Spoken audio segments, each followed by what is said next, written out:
Welcome back to final recaps. आज हम 2009 की एक एडवेंचर और sci-fi film land of the lost देखने वाले हैं। कहानी की शुरुआत होती है एक अजीब सी जंगली जगह से। वहाँ एक एस्ट्रोनॉट मदद के लिए पुकार रहा है, लेकिन उसका कम्युनिकेटर बिल्कुल काम नहीं कर रहा। उसे लगता है कि वो किसी टाइम और स्पेस के फटे हुए हिस्से में गिर गया है, शायद अब ये धरती भी नहीं रही। तभी दूर से एक डरावनी दहाड़ सुनाई देती है। घबराकर वो दौड़ने लगता है, मगर सब बेकार, क्योंकि भूखा टी-रेक्स पहले ही उसका इंतजार कर रहा है। इधर नॉर्मल धरती पर मशहूर टीवी होस्ट मैट लॉवर अपने शो में बुलाता है डॉक्टर रिक मार्शल को। रिक खुद को क्वांटम पेलियोंटोलॉजी का एक्सपर्ट मानता है, यानी टाइम वॉर्प्स का खेल और उनका डायनासोर की दुनिया से कनेक्शन। इस रिसर्च में अब तक $50 मिलियन उड़ चुके हैं और रिक ने इस पर किताब भी लिख डाली है। अब वो और फंडिंग की मांग कर रहा है, लेकिन मैट उसकी थ्योरी को मजाक बताता है और कहता है कि हर बड़ा वैज्ञानिक इसे बकवास मानता है। रिक गुस्से में शो छोड़ देता है, लेकिन जब मैट उस पर पागलपन का ताना कसता है तो रिक वापस लौट आता है, उसे पीटने की नीयत से, मगर सिक्योरिटी उसे पकड़ लेती है। 3 साल बाद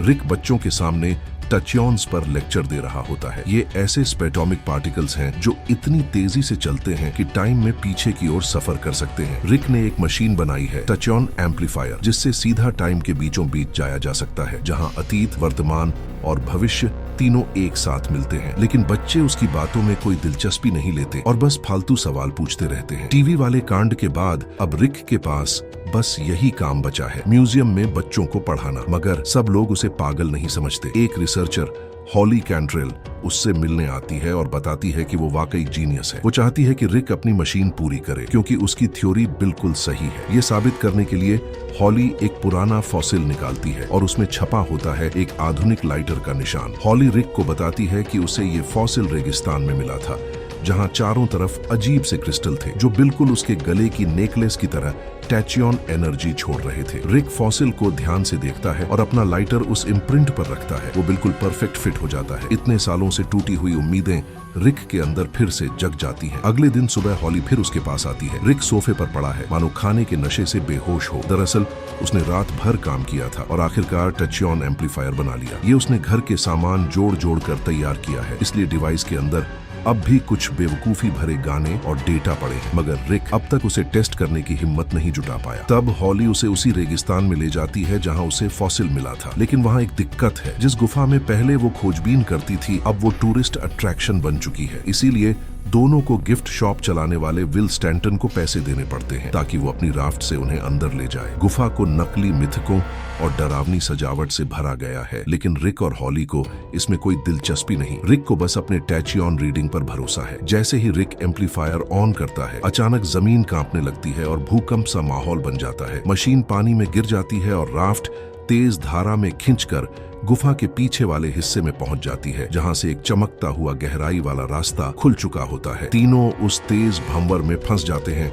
और सीधा जा गिरते हैं एक ऐसी दुनिया में जहां समय के सारे दौर, अतीत, वर्तमान और भविष्य आपस में टकराते हैं। यही था रिक का सपना और उसकी थ्योरी, जो अब हकीकत बन चुकी है। चारों ओर रेगिस्तान है और वहां बेतरतीब चीजें बिखरी पड़ी हैं। कहीं एक वाइकिंग शिप, कहीं पुराने दरवाजे। लेकिन सबसे बड़ी समस्या ये है कि एम्पलीफायर कहीं खो चुका है और बिना उसके वापस लौटना नामुमकिन है। तभी अचानक पास से आती आवाज उनका ध्यान खींचती है। वे जांचने जाते हैं और देखते हैं कि कुछ उन्नत बंदरनुमा जीव एक और प्राणी की बलि देने की तैयारी कर रहे हैं। रिक, हॉली और विल उसे बचाने के लिए बीच में कूद पड़ते हैं। विल उन्हें डराने के लिए अपना लाइटर दिखाता है, लेकिन गलती से लाइटर हाथ से गिर जाता है। वो अजीब प्राणी उसे उठाकर हंसते खेलते भाग जाते हैं। हॉली ने जब अपनी लैंग्वेज स्किल्स इस्तेमाल की तो उस तीसरे प्राणी से दोस्ती करने में कामयाब हो गई। वहीं उन्हें उसका नाम पता चला, चाका। रिक ने जब उसके घायल पैर को देखना चाहा तो चाका घबरा गया और भाग निकला। तीनों उसके पीछे भागते हुए रेत के गड्ढे में गिर गए, जो उन्हें सीधे एक गुफा तक ले गया। अंदर हर तरफ हड्डियां बिखरी थीं। तभी अचानक कुछ जहरीली बेलें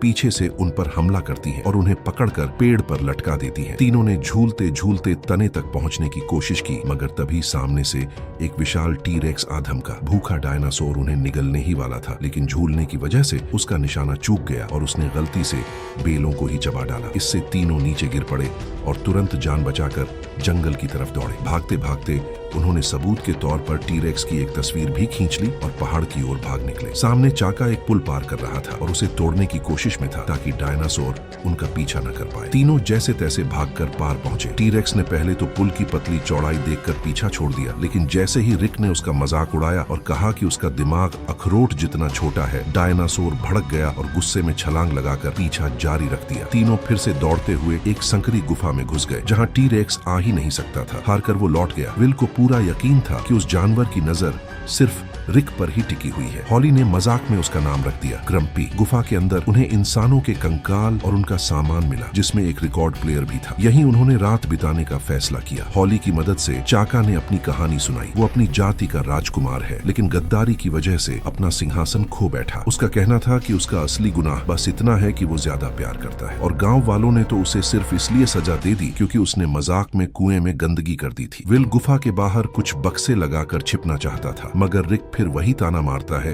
कि डायनासोर का दिमाग तो अखरोट जितना छोटा होता है। लेकिन तभी जमीन जोर से हिलती है और गुफा कांप उठती है। बाहर निकलकर देखते हैं तो होश उड़ जाते हैं। टी-रेक्स ने सचमुच एक विशाल अखरोट उठाकर उनकी ओर फेंका था। अगली सुबह चाका अपने नए दोस्तों के लिए नाश्ता लाता है, रंग बिरंगे फल। लेकिन जैसे ही उन्हें तोड़ा जाता है, अंदर से रेंगते हुए मोटे मोटे मकड़े निकलते हैं। चाका के लिए यही खाना था। तभी गुफा एक बार फिर जोर से हिलने लगती है। जंगल की ओर से तेज रोशनी फैल रही थी। उसी पल रिक की आंखों में अजीब सी परछाइयां चमकती हैं। किसी एलियन का चेहरा, मदद की पुकार। रिक बिना सोचे दौड़ पड़ता है, बाकी उसके पीछे पीछे। जंगल के बीच उन्हें एक पुराना मंदिर मिलता है जिसके चारों ओर अजीबोगरीब मूर्तियां और एक चमकता हुआ क्रिस्टल ओबेलिस्क खड़ा था। वही किरणें, वही संदेश, सब यहीं से आ रहा था। चाका घबराकर इशारे करने लगा, जैसे अंधेरे में कुछ छिपा हो, लेकिन कोई उसे समझ नहीं पाया। तभी छाया से बाहर निकल आए सरकष्ट जैसे जीव, स्लिस्टैक। उन्होंने चारों तरफ से घेर लिया। हॉली ने डर के मारे अपनी बेल्ट उतार ली, हथियार की तरह लहराते हुए। उसी पल रिक के दिमाग में आइडिया आया। उसने बेल्ट की धातु की बकल से सूरज की रोशनी मोड़ी और उसे मूर्तियों और फिर ओबेलिस्क पर डाली। अचानक एक चमकदार द्वार खुल गया। तीनों उसमें कूद गए, जबकि स्लिस्टैक उस पार नहीं आ पाए। अंदर का दृश्य और भी रहस्यमय था। ये एक अलग ही दुनिया थी जहाँ रिक को अपने विजन वाला एलियन एनिक मिला। उसने बताया कि बाहर के स्लिस्टैक क्रिस्टल्स की ताकत से दुनिया पर कब्जा करना चाहते हैं। उन्हें रोकने के लिए टैकियोनन एम्पलीफायर चाहिए। उसी की मदद से एनिक न सिर्फ स्लिस्टैक को हरा सकता है, बल्कि रिक और उसके दोस्तों को घर भी भेज सकता है। विल को इस पर भरोसा नहीं था, मगर रिक मान गया। वापस जंगल में लौटकर रिक ने मिट्टी पर एक नक्शा बनाना शुरू किया। पहला कदम इंसानों की गंध मिटानी होगी। इसके लिए उसने रात भर जो अजीब सी तरकीब अपनाई थी उसे निकाला। डायनासोर का पेशाब, जिससे उनकी खुशबू छिप सके। रिक ने डायनासोर के पेशाब से खुद को सिर से पैर तक नहला लिया, मगर उसके दोस्त ऐसा करने से साफ मना कर देते हैं। लेकिन जल्दी ही ये प्लान फेल हो जाता है, क्योंकि तभी चाका लौट कर आता है और उन्हें इशारों में बताता है कि उसने कुछ सुराग ढूंढे हैं। वो सब रेगिस्तान की उस जगह पहुंचते हैं जहाँ तरह तरह की अजीब चीजें गिरी पड़ी थी। वही जगह जिसे हॉली असली एंट्री पॉइंट मानती थी। उनकी पुरानी राफ्ट भी वहीं पड़ी थी। अचानक ऊपर से एक आइसक्रीम ट्रक गिरता है और उसी वक्त कई डायनासोर उस बेचारे आइसक्रीम वाले पर टूट पड़ते हैं। उनमें से था ग्रम्पी और उसकी मादा साथी, एक बेहद खतरनाक और हकदार प्रजाति। समस्या ये थी कि उनके नाक में पेशाब की गंध पहुंच चुकी थी। दोनों डायनासोर गुस्से में सीधे ग्रुप की तरफ बढ़े। सब अलग अलग दिशाओं में भागते हैं। ग्रम्पी ने रिक को दबोच लिया, लेकिन तभी रिक का लेजर पॉइंटर उसकी आंखों पर पड़ता है और ग्रम्पी उसे छोड़ देता है। इधर उधर भागते हुए, पुराने खंडहरों और गाड़ियों में छिपते हुए, रिक को एक बड़े पत्थर के पीछे लिक्विड नाइट्रोजन का टैंक मिलता है। वो उसे पकड़कर हॉली और विल की तैयार की हुई कैटापल्ट पर रखता है। एक झटके में टैंक उड़कर सीधा मादा डायनासोर के मुंह में चला जाता है और धमाके के साथ उसका पूरा शरीर टुकड़े टुकड़े हो जाता है। अंदर से निकलता है वही चीज जिसकी उन्हें तलाश थी, टैकियोन एम्पलीफायर। लेकिन किस्मत फिर धोखा देती है। एम्पलीफायर को पहले एक छोटा डायनासोर झपटता है, फिर अचानक ऊपर से उतरता है एक टेरानोडॉन। वो अपने शिकार पर झपटते हुए एम्पलीफायर भी साथ उठा ले जाता है और उसे घोंसले में ले जाकर रख देता है। रिक की हिम्मत टूट जाती है। वो कहता है अब आगे तलाश बेकार है। हॉली इस बात से बहुत आहत होती है, क्योंकि उसने अपना करियर, अपनी रिसर्च सब छोड़कर रिक की बातों पर भरोसा किया था। गुस्से और मायूसी में वो, विल और चाका वापस जंगल की ओर लौट जाते हैं और रात वहीं डेरा डालते हैं। रात के सन्नाटे में हॉली चाका की ओर बातें समझती है। वो अपने खाना बदोश कबीले को याद करता है, जहाँ खाना मिले वहीं ठिकाना होता है। औरतें मर्दों की हर जरूरत पूरी करती हैं और राजकुमार होने की वजह से चाका का अपना हरम भी है। हालांकि वो मानता है कि वे खूबसूरत नहीं है, पर उनका स्वभाव अच्छा है। उनकी ये धीमी बातचीत अचानक रिक के आने से टूटती है। उसका चेहरा बदल चुका था। लंबी सोच विचार के बाद उसने ठान लिया वो अब हार नहीं मानेगा। रिक अपने बदले हुए रवैये को जताने के लिए बैंजो पर गाना बजाने लगता है, लेकिन तभी एक विशालकाय मच्छर उसके शरीर पर बैठ जाता है और उसका खून चूसना शुरू कर देता है। धीरे धीरे रिक की हालत कमजोर होने लगती है और जैसे ही वो बेहोश होकर उस मच्छर पर गिरता है, मच्छर फटकर वहीं मर जाता है। अगली सुबह रिक अपनी पीठ पर पड़े विशाल निशान पर ध्यान नहीं देता। वो बस अपने साथियों को लेकर सीधे ज्वालामुखी की ओर बढ़ता है, जहां डायनासोर का घोंसला और एम्पलीफायर दोनों मौजूद हैं। बेहद सावधानी से रिक अंडों के बीच से होकर निकलता है और आखिरकार एम्पलीफायर तक पहुंच जाता है, जो लगातार गाना बजा रहा था। रिक जैसे ही उसे बंद करता है, अंडों में हलचल शुरू हो जाती है। दरअसल वो म्यूजिक एक तरह की लोरी थी, जो अब बंद होते ही बेबी डायनासोर बाहर निकलने लगते हैं। घबराकर रिक दोबारा उसे चालू करने की कोशिश करता है, लेकिन कुछ काम नहीं बनता। मजबूर होकर वो खुद गाना गाने लगता है। हॉली और विल भी उसकी मदद करते हैं और सबसे ज्यादा सबको चौंकाता है चाका, जिसकी आवाज बेहद मधुर निकलती है। धीरे धीरे सारे बच्चे फिर से सो जाते हैं और ग्रुप सुरक्षित बाहर निकल आता है। एम्पलीफायर उनके हाथों में होता है। कामयाबी का जश्न मनाने के लिए वे सब रेगिस्तान के बीच बने एक तालाब में कूद जाते हैं। वहीं चाका अपनी परंपरा निभाते हुए रिक और विल को कुछ फल खिलाता है, लेकिन वो फल नशे वाले निकलते हैं। देखते ही देखते तीनों मर्द सुस्त होकर लेट जाते हैं और नशे का असर उतरने का इंतजार करते हैं। इस बीच हॉली अकेली एम्पलीफायर को आजमाती है। उसकी ताकत से रेगिस्तान के बीच अचानक एक नया क्रिस्टल ओबेलिस्क प्रकट होता है। जिज्ञासा में हॉली उसके अंदर जाती है और वहां उसे डायनासोर के अंडों से भरी गुफा मिलती है। वो उनमें से एक अंडा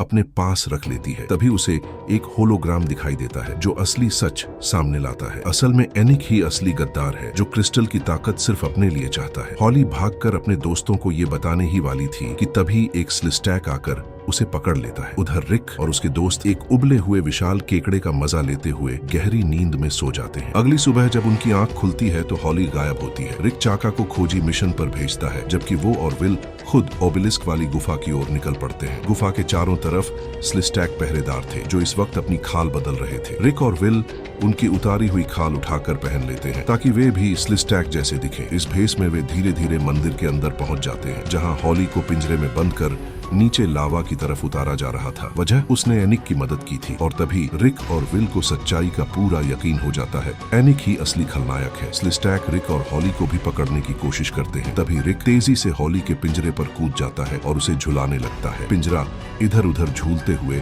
स्लिस्टैक सैनिकों को टकराता है और एक एक करके सबको नीचे पिघलते लावा में धकेल देता है। सही मौके पर रिक और हॉली पिंजरे से कूदकर बाहर निकल जाते हैं। राहत की सांस लेते हुए दोनों पहली बार एक दूसरे को किस करते हैं, लेकिन हॉली तुरंत कहती है, हमें जल्दी निकलना होगा, एनिक कभी भी आ सकता है। समस्या ये थी कि वे पहले ही चाका को एनिक के पास भेज चुके थे। तभी एनिक सामने आता है, हाथ में अपना क्रिस्टल लिए, जिससे वो पूरे स्लिस्टैक सैनिकों को नियंत्रित कर रहा होता है। वो बिना समय गंवाए एम्पलीफायर छीन लेता है और उसी पल ग्रम्पी को भी बुला देता है, ताकि वो बाकियों का काम तमाम कर दे। रिक समझ जाता है कि अब भागने से कुछ हासिल नहीं होगा। वो हॉली को सुरक्षित दूर भेज देता है और खुद ग्रम्पी का सामना करने के लिए तैयार हो जाता है। पहले वो विल की जेब से पटाखे निकालकर इस्तेमाल करने की कोशिश करता है, लेकिन वे काम नहीं करते। गुस्से में वो उन्हें अपने लाइटर के साथ फेंक देता है और यही वो पल है जब वह लाइटर फॉसिल बनकर भविष्य में हॉली को मिलने वाला था। इसके बाद रिक एक स्लिस्टैक पुजारी का डंडा पकड़ता है और पोल वॉल्ट की तरह कूदने की कोशिश करता है, लेकिन ग्रम्पी सीधा उसे मुंह में दबाकर निगल जाता है। चूंकि